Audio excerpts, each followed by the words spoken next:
I'm just kind of, yeah, I gotta do things.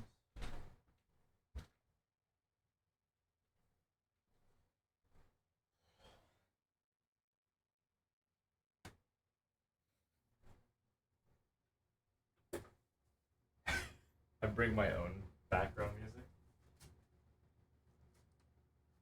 I think that'd be kind of fun to just do constantly. Although I will say I am very sorry to every human being that has the misfortune of getting to know me. Because I will ruin everyone's opportune. I don't even know proper note. Like I don't even know like how to properly play this yet. What is it? Thumb index. It's like side. I was wondering if it's like. Oh wow, that was tragic. Yeah. This won't pick up because I have it a football feet away. But I'm gonna play my music. Hold on. So why did this? Yeah, why did this fuck up? I think I like that progression though. It'd be like.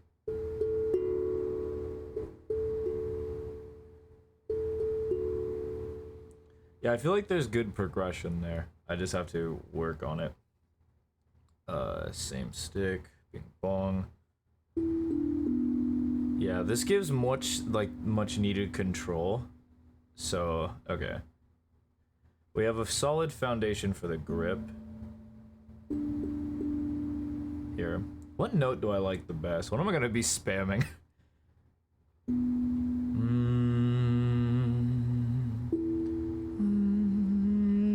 No.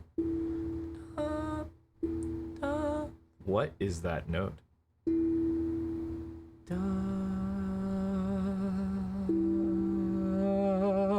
What?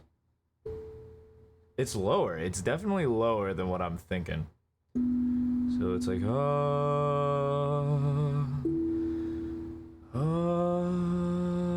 that's wrong. What? Oh, is it only a half note jump? Wait.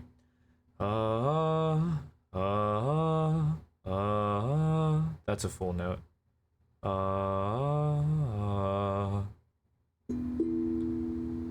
It's such a weird note. Well, let me just tap it.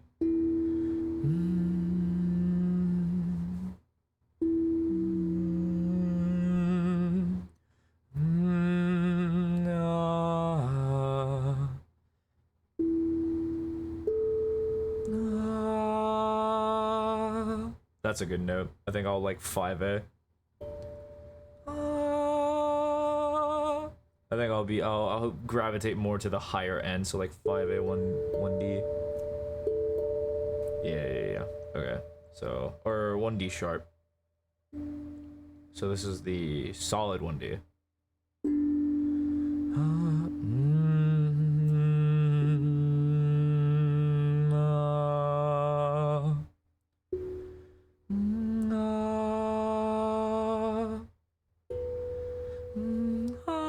What? Whoa, I am rusty.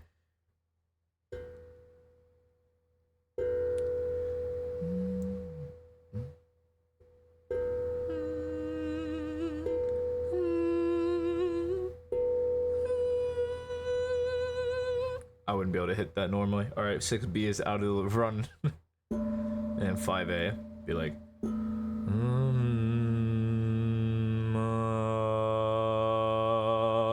Alright. So I'm definitely messing with 5A, not flat.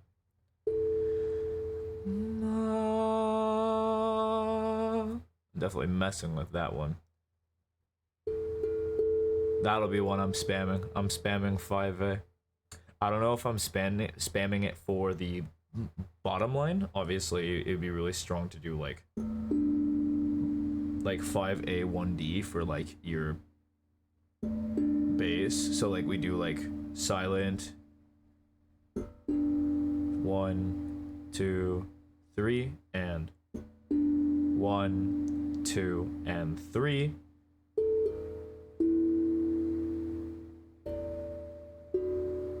Okay, Okay, that could be our baseline. I think a good baseline for the song would be 5A, 1D at the same. Let's try same time. So 1, 2, 3, and 1, 2, 3, and 1, 2, 3, and 1, 2, 3, and. All right, at some point I'm gonna have to talk about Valorant, right? Oi, oi, oi. Though music is definitely in a place of love for me, though, for sure. I'm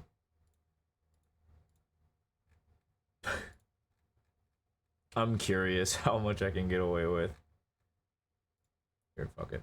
We'll put you off to the side. And if anyone shows, they show.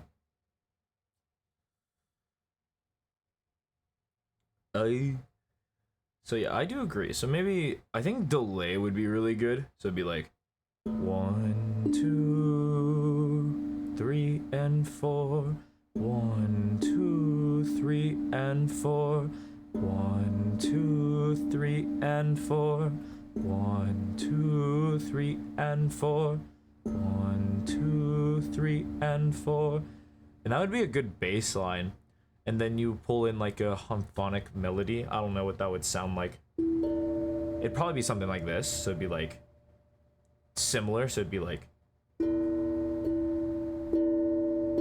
No, that doesn't seem right. Hold on, I gotta find a better one. That one's better. Okay, here. So 3F. So then we have this bass line. And then intermixed with that would be like.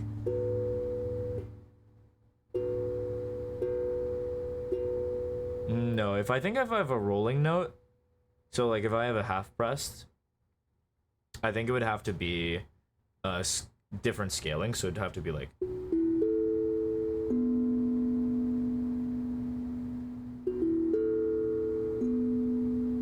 Yeah, that's better.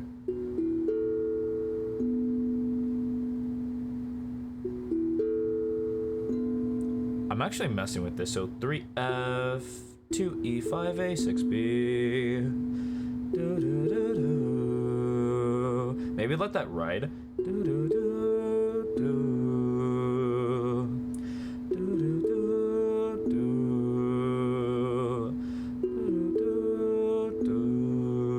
I'm actually messing with that so much.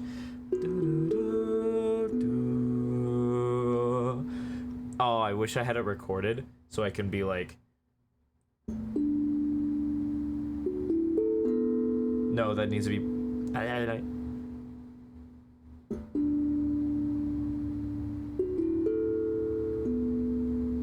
That's so sick. Oh, that's so sick. So I think actually, yeah, because we're ignoring these two notes, right? So we're letting it sit. So it'd be like.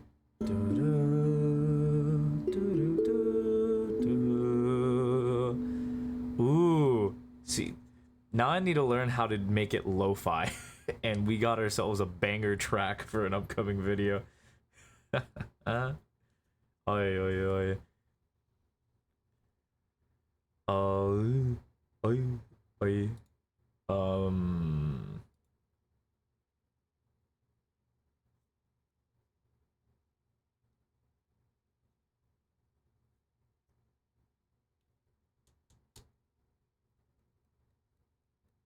Here, I'll put a little.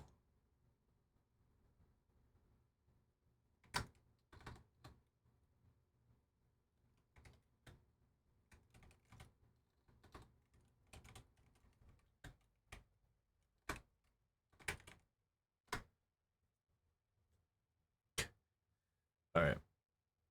So we're looking for control. All right. So what notes don't I use? I don't use you.